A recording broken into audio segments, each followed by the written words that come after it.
Hello friends, आज अपन देखने वाले हैं बाल विकास से चाइल्ड डेवलपमेंट कहते हैं। उसमें पढ़ने योग्य सामग्री क्या क्या चीज़ें हैं इसमें जो पढ़ने की लायक है। आप किन चीज़ों को आप छोड़ सकते हैं, सबसे ज़्यादा इंपॉर्टेंट कोई चीज़ होती है तो क्या आप क्या छोड़ सकते हैं आप, और क्या आपको पढ़ना चाहिए। ये किसी भी एग्ज़ाम को क्रैक करने के सिंपल फंडा होता है।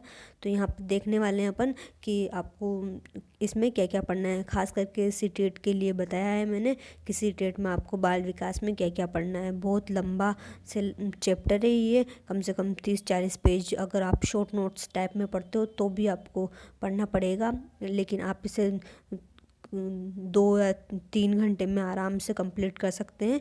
तो देखते हैं आपको क्या क्या एंड टाइम पे क्या क्या रिवाइज करना है आपको, उसके बारे में देखते हैं अपन। तो मैंने कुछ यहाँ पर चीज़ें ढूंढ के निकाली है कि आपको क्या क्या पढ़ना चाहिए सीटेट की अगर मैं बात करूँ तो यहाँ पर सबसे पहले हो जाती है आपकी बाल विकास की विधियाँ।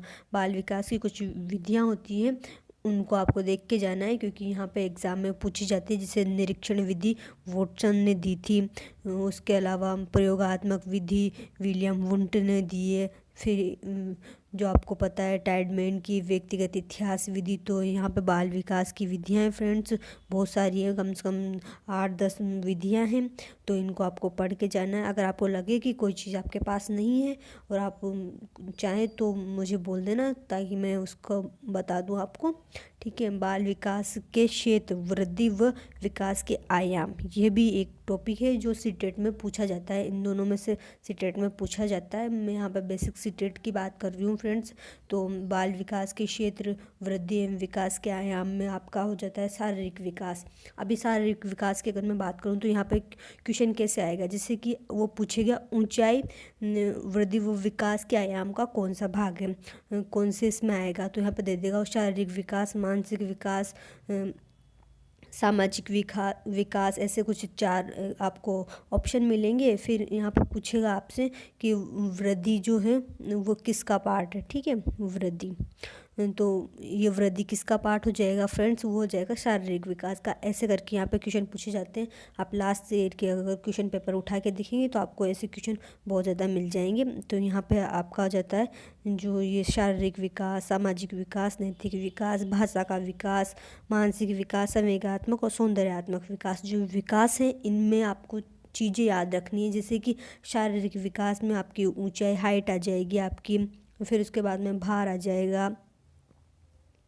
फिर मांसपेशियाँ, स्नायुमंडल, हड्डियाँ, रक्त संचार, ये आपको ध्यान रखना है कि रक्त संचार भी शारीरिक विकास का भाग है। फिर हड्डियों का, ग्रंथियों का विकास भी इसी का भाग है। तो इसमें कुछ बेसिक चीज़ें आती हैं जो आपको कंफ्यूज करेंगी। जैसे आप कभी सोचेंगे कि ग्रंथियों का विकास एक अपने शारीरिक विकास में ना के मानसिक विकास में हो, लेकिन ये ऐसा नहीं है।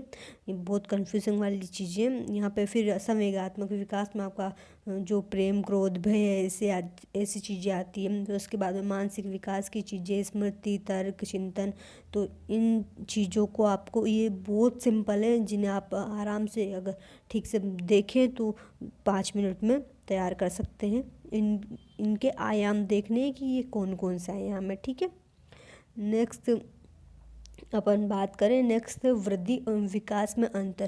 तो ये बहुत बड़ा, मतलब बहुत बड़ा टॉपिक हो जाता है। इसमें से 2 क्वेश्चन तो आराम से पूछ लिए जाते हैं वृद्धि एवं विकास में से घुमा फिरा के। हालांकि इसमें क्वेश्चन पूछे जाते हैं। तो यहाँ पर वृद्धि और विकास में जैसे कि अंतर पूछ रहा है तो मात्रा के आधार पर इनकी गुणवत्ता, मतलब ये इनकी डेफिनेशन सब कुछ करके, जैसे अभिवृद्धि क्या है, विकास क्या है, अभिवृद्धि विकास में अंतर कैसे, ये आपको बहुत सारी किताबों में, बहुत से टीचर्स के पास मिल जाएगा। तो इस अंतर को आपको, बेसिक अंतर को तो बिल्कुल समझना ही है। कुछ आप एक्स्ट्रा समझ लो तो अच्छा होगा। फिर बाल विकास के सिद्धांत होते हैं फ्रेंड्स। बाल विकास के सिद्धांत बहुत इंपॉर्टेंट हो जाते हैं ये किसी भी चीज़ के लिए, इवन सीटेट के लिए भी। तो यह भी आपको देख के जाना है। जैसे सतत विकास होता है, हो विकास के सिद्धांत में, बाल विकास के सिद्धांत जैसे सतत हो गया, अंगों का विकास। फिर आपने सुना होगा केंद्र से दूर का विकास। तो वो सारे विकास आपको याद करके जाने हैं फ्रेंड्स। फिर उसके बाद में आ जाता है विकास को प्रभावित करने वाले कारक। तो यहाँ पे मैंने मेंशन भी किए हुए हैं कि विकास को प्रभावित करने वाले कारक कौन कौन से हो जाते हैं फ्रेंड्स। तो विकास को प्रभावित करने वाले कारक होते हैं वंशानुक्रम, वातावरण, बुद्धि, लिंग, अंतःस्रावी ग्रंथियाँ, जन्म क्रम, जैसे कि आप कौन से क्रम का आपका जन्म है, सेकंड, फोर्थ या फर्स्ट, आप कौन से क्रम के बेबी हो, वो जन्म क्रम होता है। फिर मनोवैज्ञानिक कारक, सामाजिक कारक और सांस्कृतिक कारक, जो अपने आस पड़ोस के कारक है वो भी अपने को प्रभावित करते हैं। ये किस प्रकार से प्रभावित करते हैं और इनका प्रभावित करने का तरीका क्या है और इनका क्या योगदान है, मतलब बाल विकास में, ठीक है। तो ये आपको बहुत अच्छे से देख के जाना है। ये बहुत बहुत बेसिक चीज़ें और बहुत इजी भी है। यहाँ पे आपको कुछ भी पूछ लिया जाएगा कि माता पिता कौन से कारक में आएंगे बाल विकास को प्रभावित करने वाले, तो आपको ध्यान रखना है कि वंशानुक्रम में आएंगे, वातावरण में आएंगे, बुद्धि में आएंगे, कौन से कारक में आएंगे, ठीक है। ऐसे क्वेश्चन पूछे जाते हैं। नेक्स्ट है विकास की अवस्थाएं। विकास की अवस्थाएं फ्रेंड्स अलग अलग विद्वानों ने अलग अलग खुद के हिसाब से बताई। किसी ने 13, किसी ने 12, किसी ने 4, किसी ने ऐसे कुछ भी बताइए इन्होंने, ज़्यादा कम। तो यहाँ अपन बेसिक जो बात करेंगे वो कुछ हो जाती है, जैसे कि पूर्व प्रसूति काल वो होता है जो आपका मतलब जन्म से पहले का काल है, वो होता है। फिर उसके बाद में आपकी शिशुअवस्था होती है। फिर शिशुअवस्था के बाद में बाल्यावस्था आ जाती है। बाल्यावस्था के बाद में किशोरावस्था, और फिर किशोरावस्था के बाद में मध्यावस्था या बाद वाली अवस्था आ जाती है, ठीक है। इसे आप वृद्धावस्था के दे या प्रौढ़ावस्था, फिर वृद्धावस्था, ठीक है। तो यहाँ मध्यावस्था तक मैंने मेंशन किया हुआ है। मोस्टली आपके शिशुअवस्था, पूर्व प्रसूति काल, बाल्यावस्था, किशोरावस्था और मध्यावस्था और वृद्धावस्था। लेकिन आपसे पूछी जाएगी सिर्फ और सिर्फ किशोरावस्था तक 3 चीज़ें पूछी जाएगी आपकी, ठीक है। तो आपको शिशुअवस्था और बाल्यावस्था और किशोरावस्था 3 चीज़ें ही याद करनी है। यहाँ पे बहुत सारी चीज़ें दे रखी है, तो इनका टाइम पीरियड याद करना है कि आपको कि कौन कौन सी एज के बीच में कौन कौन सा काल आता है। जैसे कि जन्म से 9 महीने पहले का आपका पूर्व प्रसूति काल हो जाता है। जन्म के बाद का जो 6 साल तक का पीरियड मानते हैं बहुत ज़्यादातर विद्वान, वो शिशुअवस्था हो जाती है। 12 वर्ष तक आपकी बाल्यावस्था, और कोई 18 मानता है, कोई 21 भी मानता है। तो ऐसे अपन नॉर्मली 18-19 साल किशोरावस्था के मान लेते हैं, ठीक है। 21 तक भी माना है विद्वानों ने। तो ये आपकी बस आपको 19-21 साल तक की सारी चीज़ें देखनी है। उसके बाद नेक्स्ट चलते हैं। तो अवस्थाएं इम्पोर्टेंट हैं, इनकी विशेषताएं इम्पोर्टेंट हैं। अवस्थाओं में क्या क्या चीज़ें आती है, अवस्थाओं में आता है अवस्थाओं की विशेषताएं, अवस्थाओं में दी जाने वाली शिक्षा, जैसे कि शिशुअवस्था में कौन सी शिक्षा दी जा सकती है, बाल्यावस्था में कौन सी दी जा सकती है, और किशोरावस्था में किस प्रकार की शिक्षा देनी चाहिए बाल। विकासात्मक कार्य, तो यहाँ पे विकासात्मक कार्य में कि उनको क्या क्या वर्क दिया जाना चाहिए। अवस्थाओं में समस्या, कौन सी अवस्था में कौन सी समस्या आती है।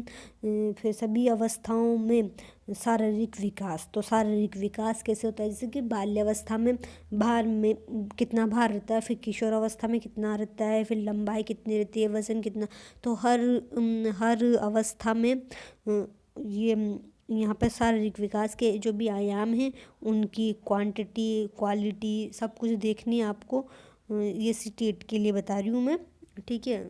ज़्यादा डीप में नहीं, लेकिन फिर भी आप ये वाला टॉपिक, ये वाला पोर्शन देख सकते हो अच्छे से कि क्या कुछ होता है, कौन कौन सी अवस्था में कितना कितना वजन, दांत वगैरह रहते हैं, ठीक है। फिर प्रत्येक अवस्था में विभिन्न प्रकार का विकास, जैसे कि सामाजिक विकास, तो ये निरीक्षण आपके सामाजिक विकास में आपको पढ़ने हैं। फिर मूल प्रवृत्तियों का विकास, विभिन्न अवस्थाओं में मूल प्रवृत्तियाँ और संवेगों का विकास, ये आपको नॉर्मल देखना है। नैतिक विकास आपको अच्छे से पढ़ना है, जो कोहलर का नैतिक विकास है, कोहलबर्ग का, ठीक है। और गामक विकास, जैसे चलना, उठना, बैठना, ये गामक विकास में आता है आपका, ये भी देखना है आपको। फिर यहाँ पे देखना है आपको भाषा विकास में नोम चॉम्स्की आ जाता है, बेंजामिन लीवोर्फ, वाइगोत्स्की और ब्रूनर और जीन प्याजे, इन तीनों औजारों का वर्गीकरण देखना है कि भाषा के बारे में क्या बात करते हैं। फ्रेंड्स, इतना ही आपको बाल विकास में पूछा जाता है, इससे ज़्यादा आपको पढ़ने की कोई ज़रूरत नहीं है। और अगर कुछ समझ में नहीं आया तो आप पूछ सकते हैं मुझसे। Thank you.